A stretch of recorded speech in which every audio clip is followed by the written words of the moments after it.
Hey everybody! During my short break from the Three Houses LP, I've been browsing the Fire Emblem corner of the internet. I found yet another person writing about how they'd been having a good time playing through Conquest on Lunatic, but then they ran into the Ninja Cave again and it was giving them a lot of problems. I think that's a fairly common experience. This is a map that has weak enemies with almost universal 1-2 range. If you played just about any other Fire Emblem game before, you've been trained that a good way to handle that is to slap 1-2 range weapons like javelins or hand axes on your best combat units, and then trade blow for blow on enemy phase, relying on the superior quality of your units to see you through. That doesn't work here. All of the ninjas have Poison Strike, which drops your HP by 20% of its maximum at the end of combat when they attack you on enemy phase. The Master Ninjas also have Grisly Wound, which is like Poison Strike but activates on both phases, and it stacks for up to 40% HP reduction. The poison effects can't kill you, but they will quickly drop you to 1 HP, and the stat debuffs from shurikens will weaken you enough for anything else to finish you off. Essentially, the map is designed to punish the juggernauting style that's so dominant in most other Fire Emblems. If we want to make this easy, we'll have to work out some other strategy. A key mechanic here is that these skills don't activate if the unit who has them dies. If you can kill with your counterattacks, Poison Strike and Grisly Wound are complete non-factors. So we have to look at thresholds to see whether we can do that. Enemy Master Ninjas on Lunatic have 33 HP, 24 speed, 12 defense, and 20 resistance. So the one-shot thresholds are 45 physical attack, 33 plus 12, and 53 magical attack, 33 plus 20. If you double, you instead need 29 physical attack and 37 magical attack. But steel shurikens reduce strength by 3, so you'll need 3 extra to compensate if you're using a physical weapon. In order to double, you need 29 effective speed. Some of the Master Ninjas have silver shurikens, which drop your speed by 4, so you actually need 33 listed speed to double after you get hit by one of those. 29 is reachable on most anyone with about 20 natural speed, thanks to all the ways you can stack stats in this game. 33 is a bit harder. With those numbers in mind, you have to think about what weapon to use. As it turns out, most of the ranged weapons are no good. Javelins and hand axes can't follow up in Fates. And at this point in the game, there's no way you're reaching 48 attack with those to kill in one hit. Xander's Siegfried has unrestricted 1-2 range, but it's a sword with weapon triangle disadvantage, so it loses 20 hit. The magic weapons can work, in principle, since they are allowed to follow up. The Levin Sword has the same accuracy issues as Siegfried, and the only good Flame Shuriken user is too weak, but the Bolt Axe and Shining Bow have weapon triangle advantage and 14 might. Since the magical double attack threshold is 37 attack, you need 23 more power from other sources. That's achievable if you went with instant Wyvern Release into Malignite, but that's about it, and not everyone will have her. I do recommend Wyvern Release, by the way, because she's amazing. Even if you do have Elise on a dragon, she has accuracy problems anyway. The Bolt Axe has 65 hit. B rank for axes bumps that to 75, and B weapon triangle advantage adds another 10 for 85. The Master Ninjas have 40 avoid, and I would want to have at least 85 listed hit to consider the setup reliable, so that takes another 40 points of accuracy from the character's natural skill and luck. Elise has the luck down, but her skill is pretty bad. Traditional magic is useless, with one exception. You can get a copy of the Calamity Gate and Ophelia's Paralog. It has 7 might, grants +1 speed and defense, and reverses and doubles the weapon triangle. If you've got a really stacked sorcerer, you can just use that. But then again, if you're recruiting a decent Ophelia already, you might as well just pass her advantage and then win the whole game without much further thought. There is the option of using your own Master Ninja or Mechanist.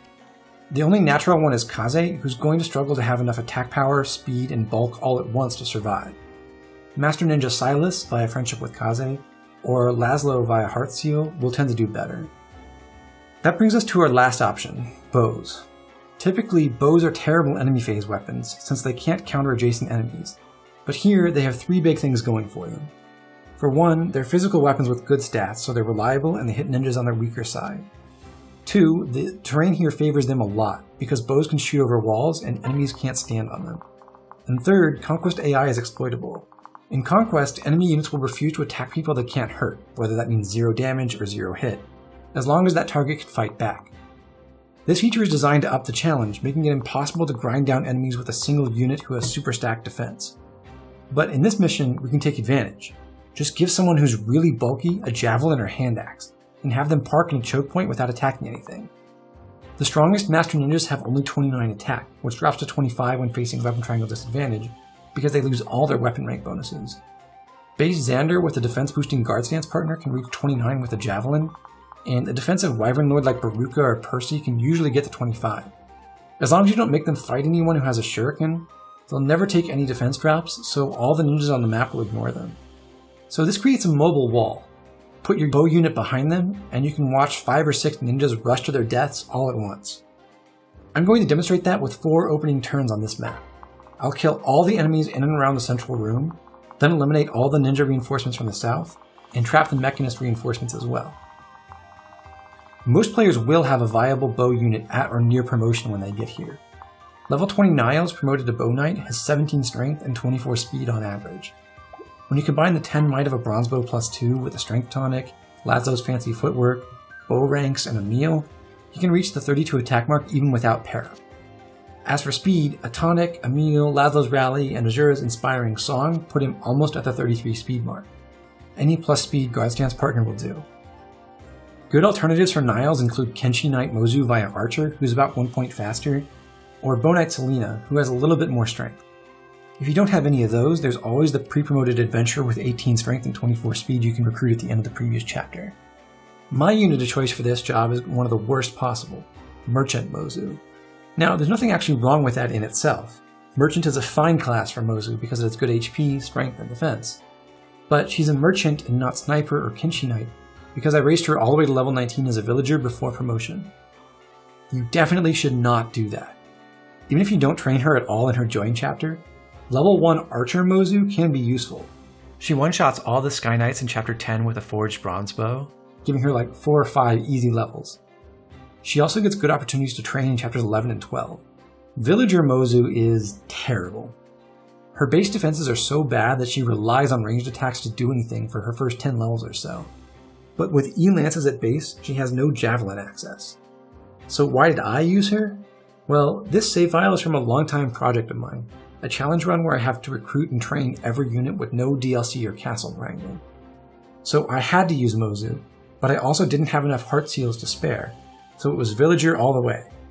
That meant getting her 20 battles in her paralog to earn D lances, just so she could use Epi's dual strikes to achieve all the things that Archer Mozu can do at base.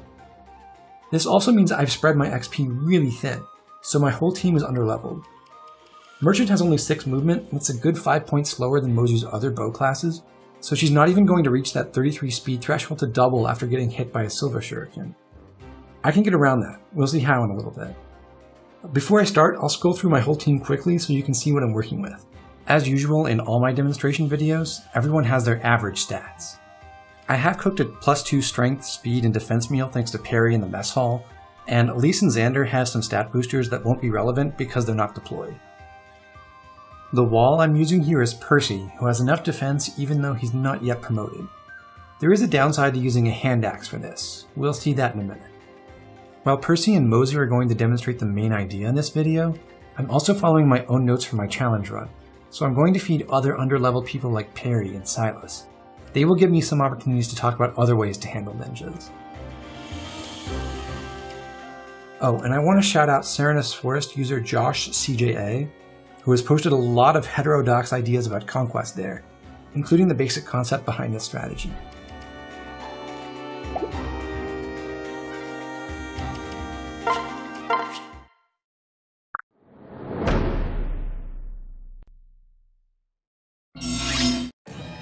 First, I'm going to send Korn up north, where he can fight a Master Ninja. This serves 2 purposes. It gets that Master Ninja out of the way, and it drops Korn's HP. After that, I want Selena to go up north and block the ninjas there. Azura gives her an assist. Pro tip, for the love of God, please don't make Selena a Sky Knight.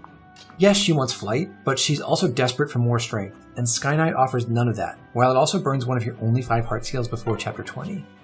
Instead, use chapters 10 through 13, where she has good combat and mercenary, to build support with either Camilla or Baruka. She has fast supports with both of them and can hit A by the end of chapter 13, just in time to use one of the new friendship seals at the upgraded shops. On promotion to Wyvern Lord, she's about on par with level 5 Malignite Camilla.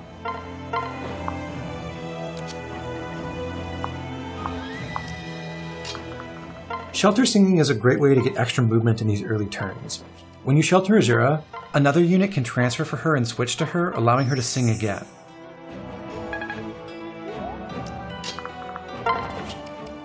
That lets me move Laszlo up with everyone else so we can rally next turn. With multiple shelter users, you can use someone else to transfer away the person paired with Azura, then shelter her again and repeat the trick. It's a little difficult to do in cramped hallways like this one, though. The regular ninja tinks against Selena, but he attacks anyway because she can't fight back. If she had a hand axe or javelin, he would just move somewhere else instead of attacking.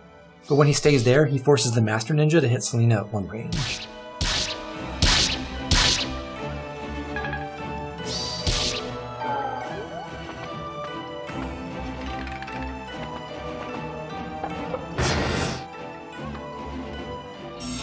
The point behind letting Corrin get hurt was to activate Silas's personal ability, Vow of Friendship. It causes Silas to deal 3 more and take 3 less damage when Corrin is at half HP or less.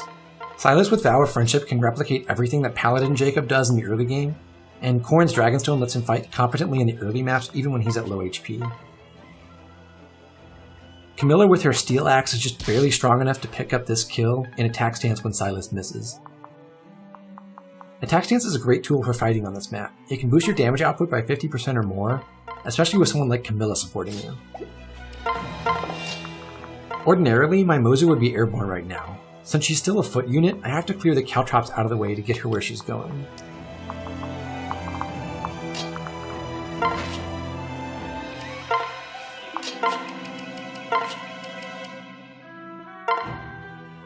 Benny acts as an attack stance support for parry, just as Camilla did for Silas.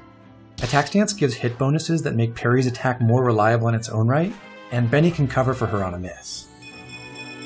Yay!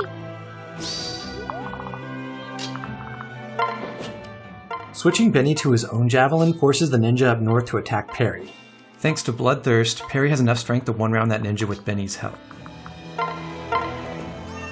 Jacob heals Selena up and also baits the next silence from the Shrine Maiden at the center of the map. That's not exactly helpful, but he won't need to heal anyone next turn, so it's fine. I move Mozu to the edge of Azura's range.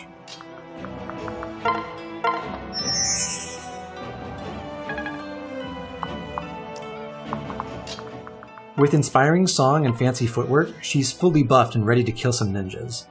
None of the ones in the middle area have silver shurikens, so her 30 speed is more than sufficient.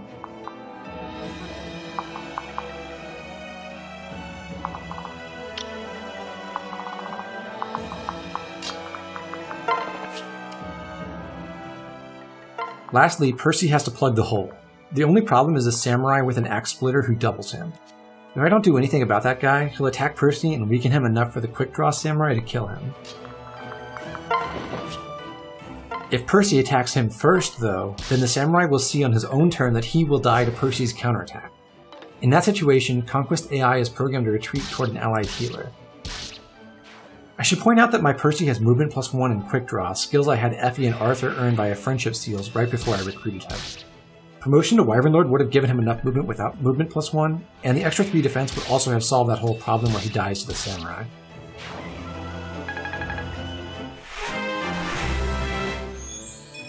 Keaton gets a very Keaton level.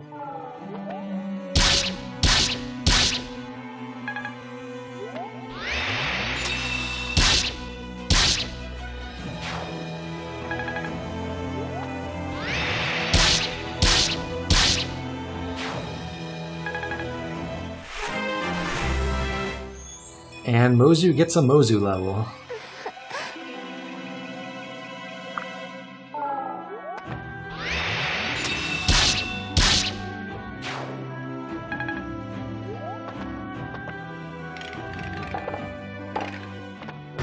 Entering the central room spawns reinforcements from the south and from the northwest. Percy is just barely inside the trigger. In the south, you get 3 regular ninjas and 2 masters, both with silver shurikens. Normally 2 silver shurikens would be a problem, since the first one would drop Mozu's speed by enough that she wouldn't double the second guy. But it'll work out.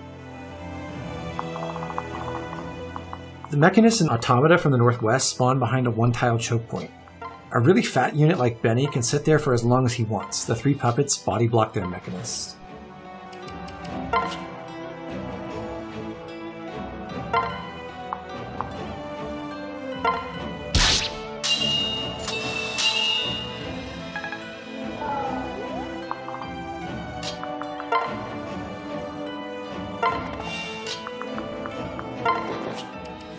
The remaining threat is the set of mechanists and ninjas coming through the northern treasure room.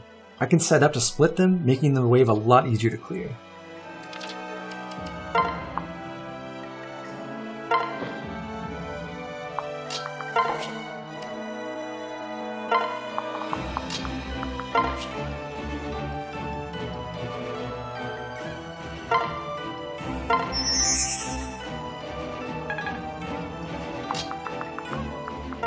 I refreshed Selena can kill one of the samurai next to Percy. If I had given her a speed tonic, she'd have been able to kill even if Percy had missed his counterattack. Laszlo can defeat the other one with her support.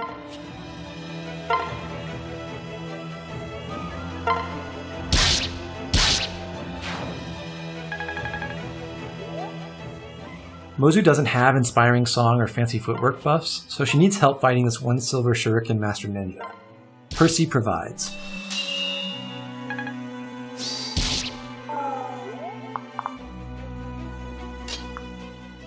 Once the Master Ninja is dead, the only thing left will be the Sword Master, who will try to kill Percy, but with a switch to his dual club, he'll be fine.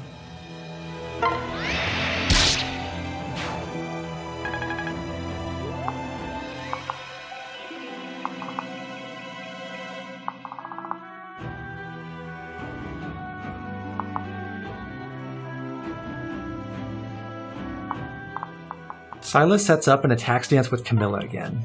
Thanks to the combination of Vow of Friendship, Jacob's Inspiration, and Camilla's personal ability Rose's Thorns, Silas has enough power to one-round the incoming Master Ninja, the only enemy who can reach him here.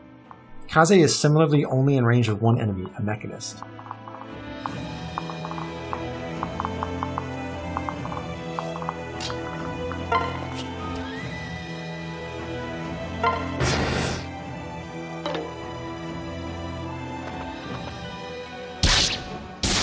It's always good for a laugh when you take a crit for a whole 3 damage.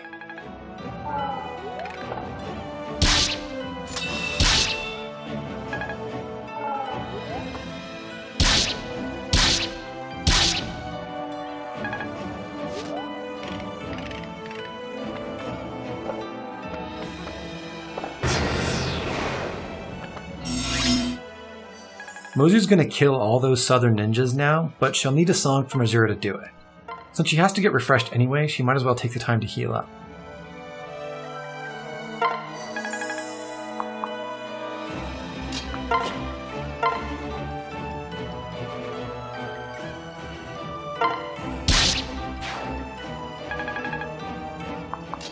I had Corrin pass the Kodachi to Laszlo on turn 2 because Corrin wasn't going to need it anymore, being down to 1 HP and all. Laszlo actually had 3 separate opportunities to get it, including right now. The Shrine Maiden kill brings 2 very on-brand levels for Laszlo and Selena. Huh?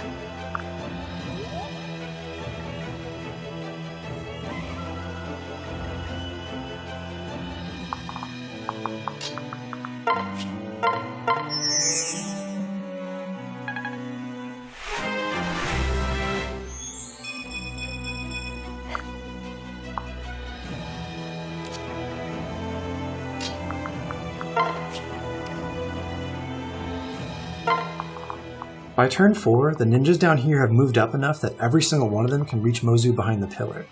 So much the better, that's another 5 kills. And she's not going to fail in the last Master Ninja because of a speed drop. The base ninjas move first, and they happen to fill up her guard gauge completely. The timing is totally replicable with any unit filling Mozu's role here. The 5 fights on turn 2 and the 1 on turn 3 will always create this setup, barring a crit, which the Bronze Bow cannot do.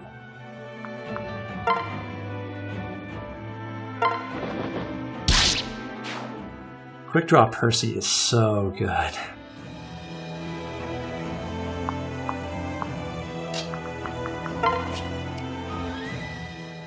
Jacob sets up on the Caltrops for more inspiration coverage. Heart Sealing the second servant to Strategist is stronger than you might expect.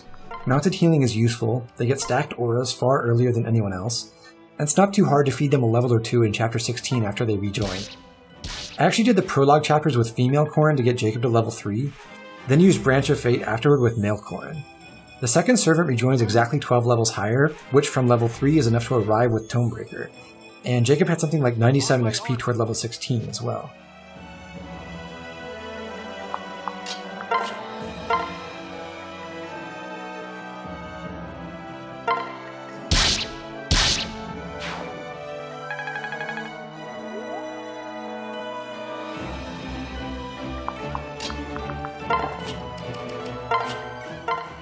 Parry blocks the exit from the treasure room. Since the automata moved before the mechanist, only one mechanist will be able to attack her.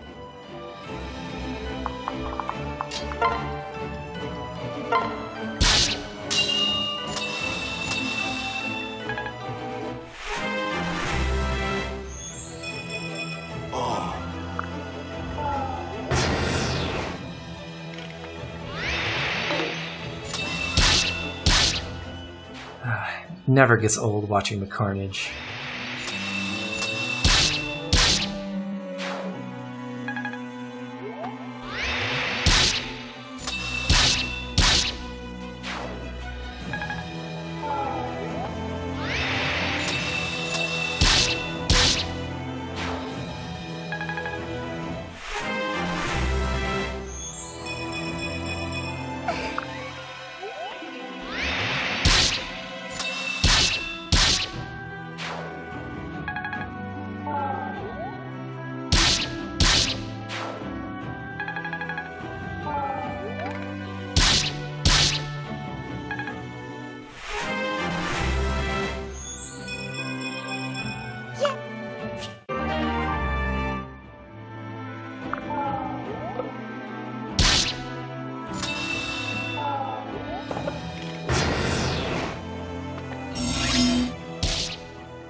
That's everything I want to show. Almost all the ninjas are dead. There are just a few in the southeast corner that we can hunt down later.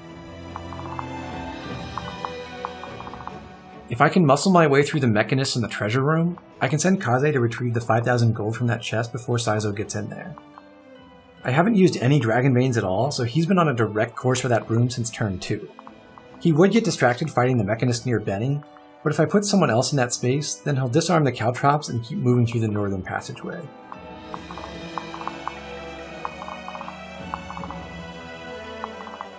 That room with the chest is the only place where you can completely lock Saizo in using a Dragon Vein. Once you do that, you don't have to worry about him ever again. You have all the time you could ever want to finish the map and get your Speedwing reward.